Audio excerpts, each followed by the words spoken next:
বাংলাদেশে আজকে এক মেহমান এসেছে, এবিট লিউ সাহেব, আন্তর্জাতিক দায়ী। যুবকরা হয়তো অনেকে চেনেন। গত বছরও আমাদের মাওলানা সাদ সাহেবের ইজতেমার সময় তাকে দেখা যায়। আলেম ওলামার ইজতেমার সময় না আসলেও ওই ইজতেমার সময় ঠিকই আসেন। আর ওই মাওলানা সাদ সাহেবের অনুসারী আফগানিস্তান থেকেও কিছু এসেছেন, বিভিন্ন দরবারও ঘুরে দেখেছেন। তিনিও কই কই যাবেন এবিট লিউ সাহেব আল্লাহ ভালো জানেন, কারণ যার কোনো কেউ নাই তার জন্য বাংলাদেশের বিশেষ একটা দরবার খোলা থাকে। ওখানে গিয়ে চুক্তিবাদী বলেন, ধান্দাবাজ বলেন, অথবা সাদ সাহেবের অনুসারী বলেন, সকলের জন্য উত্তম আপ্যায়ন, রাজকীয় ইস্তেকবাল সবকিছুর ব্যবস্থা থাকে।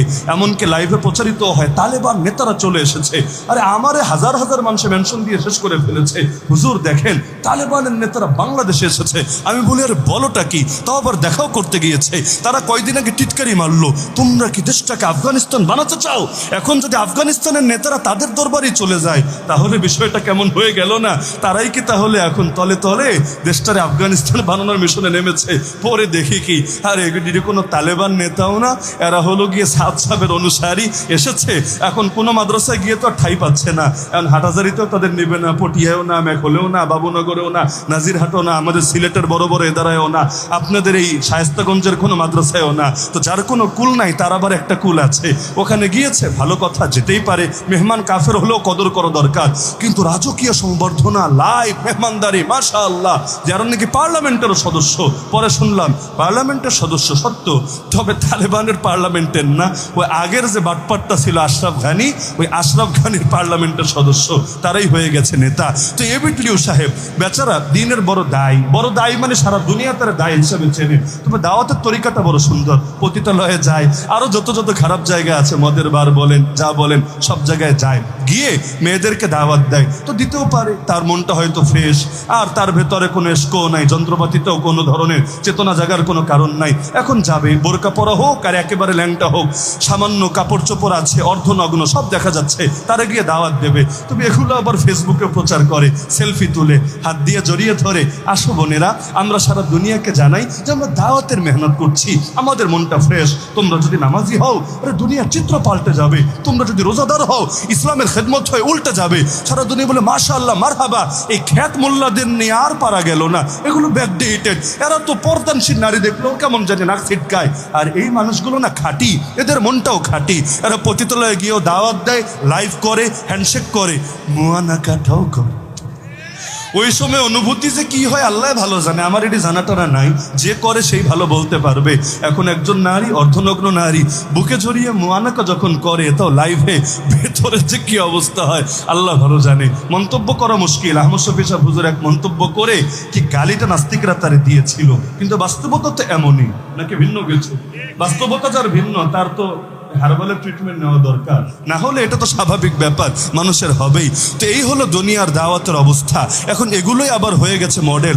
আবার যদি এগুলো নিয়ে সচেতন করা হয়, বলবে দেখেছো হুজুরে গীবত করে, তো এটির নাম যদি গীবত হয়, তাব্বাত ইয়াদা আবি লাহাবি ওয়া তাব, আবু লাহাবের নাম ধইরা বদনাম, ওটা গীবত না কেন? ওয়াকালা ফিরাউন জারুনি, ফিরাউনের নামে বদনাম, এটা গীবত না কেন? আল্লাহ রাসূল এত এত মুনাফিকের ব্যাপারে সচেতন করলেন, মুনাফিকের নাম ধরে ধরে হুযায়ফা রাদিয়াল্লাহু আনহুকে জানিয়ে গেলেন, ওগুলো গীবত না কেন?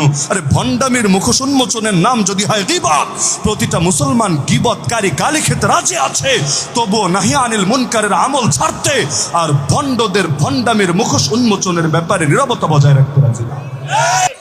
আলেম ওলামারা যদি জাতিকে সচেতন না করে, জাতি কিয়ামতের দিন বিচার দিবে আল্লাহ। আমি বুঝি নাই, ও তো বুঝেছে।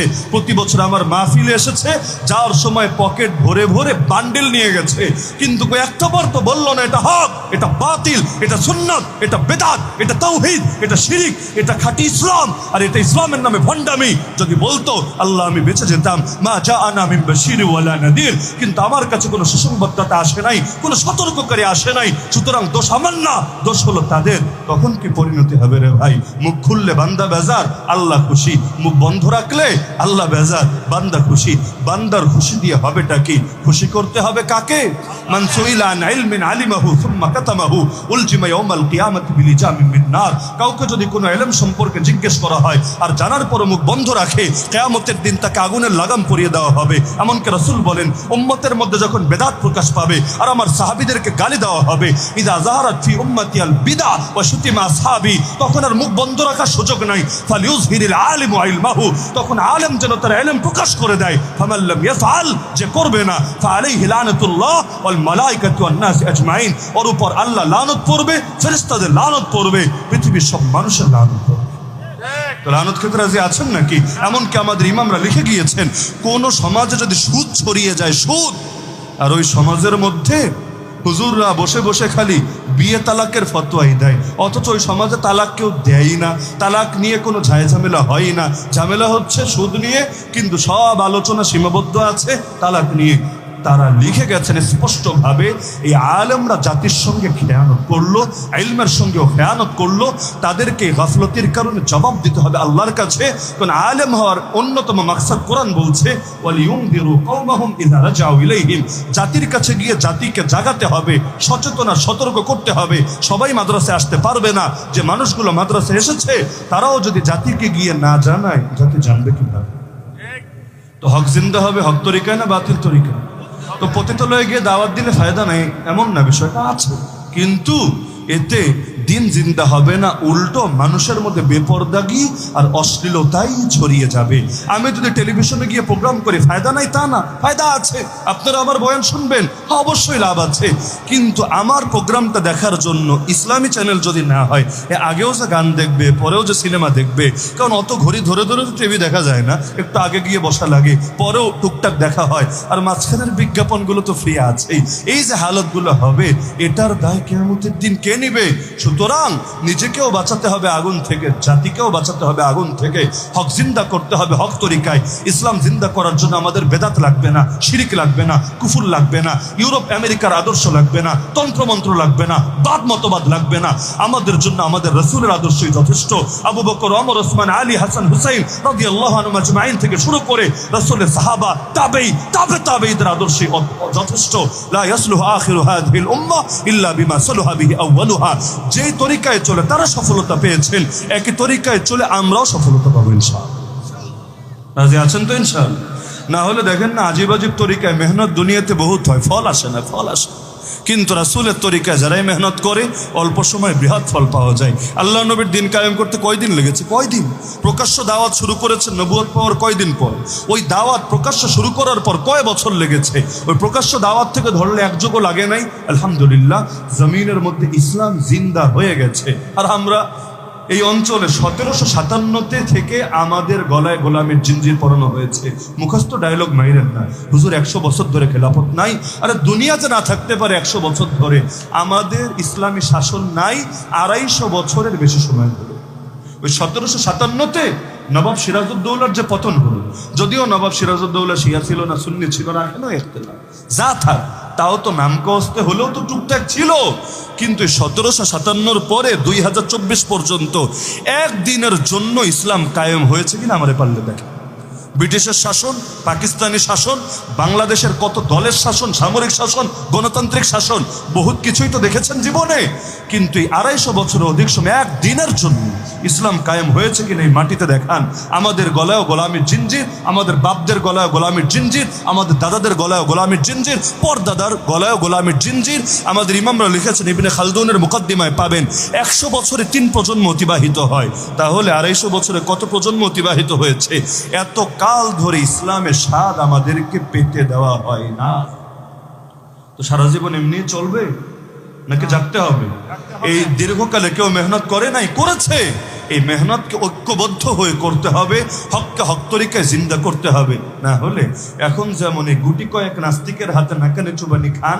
নাস্তিক কত রে ভাই, কত? সারা দেশ মিলিয়ে কত? কখনো আমাদের এক মাহফিলের শ্রোতা থাকে যত, গোটা দেশ খুঁজে নাস্তিকও পাবেন না। ধরেন ময়মনসিংহের বালিয়ার মাহফিলে যেই পরিমাণ শ্রোতা থাকে, বিশ্বাস না হলে নিজেরাই দেখে আসেন, টেলিভিশনে রিপোর্ট করে এটা নিয়ে। বিশ্বাস না হলে কোনো বছর নিজেরা দেখে আসবেন, কয় লাখ যে হয়, এটা গোনার সাধ্য আমারও নাই, ওখানকার কর্তৃপক্ষরও নাই। অথবা ধরেন এক ইস্তেমা, এখানে যেই পরিমাণ লোক থাকে, কি মনে হয় নাস্তিক গোটা দেশে এত আছে? এর 3 ভাগের 1 ভাগও তো নাই। ওই কয়টা নাস্তিক মিলে বরবাদ গুলিস্তা কে লিয়ে এক উল্লু কাফি হ্যায়, এখন পুরো দেশটারে বরবাদ করে ছাড়ছে। আর আমরা একেবারে অসহায় হয়ে গেছি, কিছু করার নাই, কিছু করার নাই। আরে সবই করার আছে।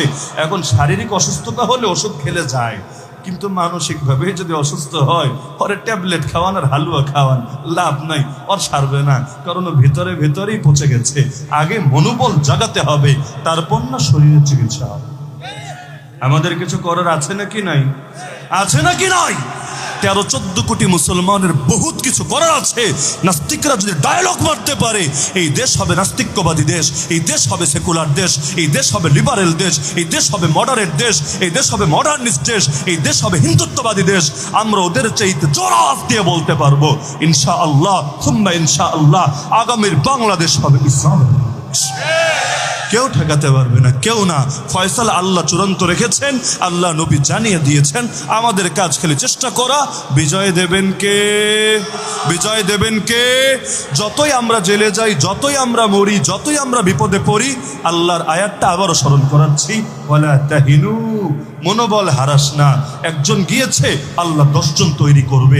ইসলাম যদি কারোর জন্য থেমে যেত, রাসূল যেদিন দুনিয়া থেকে গিয়েছেন ওদিনই ইসলাম শেষ হয়ে যেত। কিন্তু ইসলাম কারোর জন্য থামে না, কারোর জন্য দমে না। উল্টো একজনকে যদি মারে ইসলামের জন্য, তার রক্তের প্রতিটা ফোঁটা আরো নতুন করে সিংহদেরকে জাগিয়ে দিয়ে যাও। যে ইসলামের হেফাজতকারী স্বয়ং আল্লাহ, ওই ইসলামকে কেউ দমাতে পারবে না। দমাতে চাইলে আগে আল্লাহরে দমাতে হবে। এই শক্তি আল্লাহ কাউকেই দেন নাই। সুতরাং মনোবল হারাবেন না, দুঃখ করবেন না, বিজয়ী আমরাই হব। তবে শর্ত, ইন কুনতুম মুমিনিন, পাক্কা ঈমানদার হতে হবে। রাজি আছেন তো ইনশাআল্লাহ?